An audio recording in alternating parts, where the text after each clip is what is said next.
एक मकड़ी अपना जाला बनाने के लिए उपयुक्त स्थान की तलाश में थी।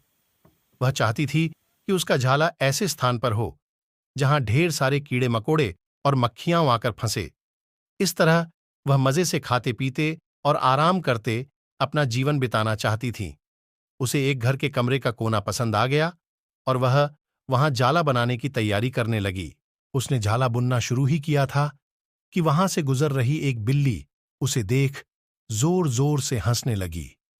मकड़ी ने जब बिल्ली से उसके हंसने का कारण पूछा तो बिल्ली बोली, मैं तुम्हारी बेवकूफी पर हंस रही हूं।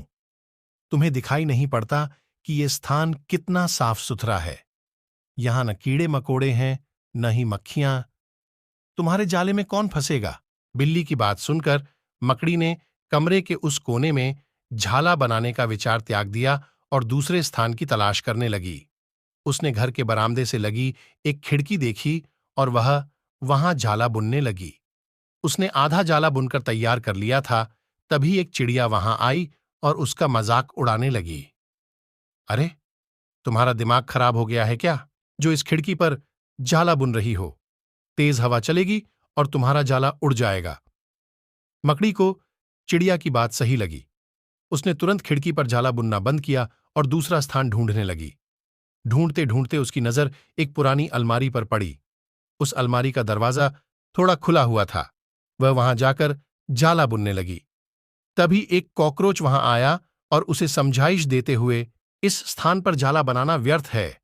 यह अलमारी बहुत पुरानी हो चुकी है। कुछ ही दिनों में इसे बेच दिया जाएगा। तुम्हारी सारी मेहनत बेकार चली जाएगी। मकड़ी ने कॉकरोच की समझाइश मान ली और अलमारी में जाला बनाना बंद कर दूसरे स्थान की खोज करने लगी। लेकिन इन सब के बीच पूरा दिन निकल चुका था। वह थक गई थी और भूख प्यास से उसका हाल बेहाल हो चुका था। अब उसमें इतनी हिम्मत नहीं रह गई थी कि वह जाला बना सके। थक हार कर वह एक स्थान पर बैठ गई। वहीं एक चींटी भी बैठी हुई थी। थकी हारी मकड़ी को देख चींटी बोली, मैं तुम्हें सुबह से देख रही हूं। तुम जाला बुनना शुरू करती हो और दूसरों की बातों में आकर उसे अधूरा छोड़ देती हो। जो दूसरों की बातों में आता है उसका तुम्हारे जैसा ही हाल होता है। चींटी की बात सुनकर मकड़ी को अपनी गलती का एहसास हुआ और वह पछताने लगी। सीख अक्सर ऐसा होता है कि हम नया काम शुरू करते हैं और नकारात्मक मानसिकता के लोग आकर हमें हतोत्साहित करने लगते हैं। वे भविष्य की परेशानियां और समस्याएं गिनाकर हमारा हौसला तोड़ने की कोशिश करते हैं। कई बार हम उनकी बातों में आकर अपना काम उस स्थिति में छोड़ देते हैं जब वह पूरा होने की कगार पर होता है और बाद में समय निकल जाने पर हम पछताते रह जाते हैं।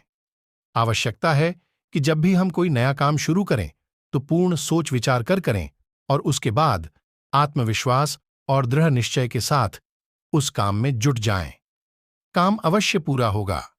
जीवन में सफलता प्राप्त करनी है तो लक्ष्य के प्रति ऐसा ही दृष्टिकोण रखना होगा। तभी हम अपने जीवन में सफल हो पाएंगे। तो दोस्तों, मैं उम्मीद करता हूं कि आपको इस वीडियो से कुछ सीखने को मिला होगा। तो इसी के साथ मैं इस वीडियो को समाप्त करता हूं।